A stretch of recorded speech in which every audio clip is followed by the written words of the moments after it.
जब बात करी जाती है कि भगवान हनुमान ने एक पूरी की पूरी पहाड़ी उठा ली और समुद्र पार उसे उड़ाकर ले आए, ये चीज फिजिकली पॉसिबल नहीं है। क्या बात कर रहे हो?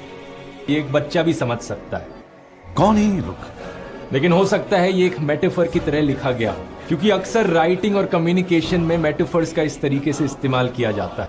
कितने तेजस्वी लोग हैं हमारे पास, कितने शानदार विचार रखते हैं। आज से 100, 150, 200 साल पहले यदि कोई व्यक्ति कल्पना रच रहा था रामायण के नाम पर, तो उसे क्या पता 10 लाख साल पहले आकाश में कौन से ग्रह नक्षत्र थे।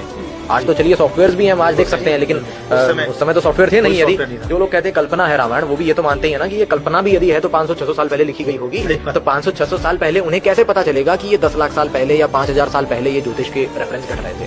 तो ये तो तभी हो सकता है जब किसी ने आंखों से देख करके बताया हो कि बुध की स्थिति ये थी, चंद्रमा की स्थिति ये थी, इस नक्षत्र की स्थिति ये थी। और रामायण में हर इवेंट की जो डेटिंग है वो ऐसे नहीं बताई कि 16 जनवरी 18 जनवरी, ऐसे नहीं बताइए। चाहे वो पंचवटी का समय हो, चाहे वो युद्ध का समय हो, चाहे वो भगवान राम के जन्म का समय हो, वो सबकी डेटिंग एस्ट्रोनॉमिकल रेफरेंस के द्वारा बताई गई है कि उस समय आसमान में किन ग्रह नक्षत्रों की क्या क्या स्थिति थी। तो उस स्थिति को जब हम सॉफ्टवेयर में डालते हैं तो पता चलता है कि एक्चुअल में वो ग्रह नक्षत्र आसमान में घटित हुए थे।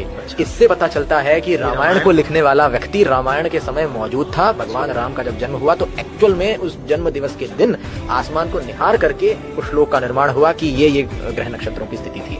यहाँ से जब हम इतना अध्ययन करते हैं तो हमें पता चलता है कि रामायण माइथोलॉजी नहीं है। इसलिए माइथोलॉजी कहना आसान है, पर एक्चुअल में जब एविडेंस को देखेंगे तो वो हिस्ट्री की ओर ही जाएगा।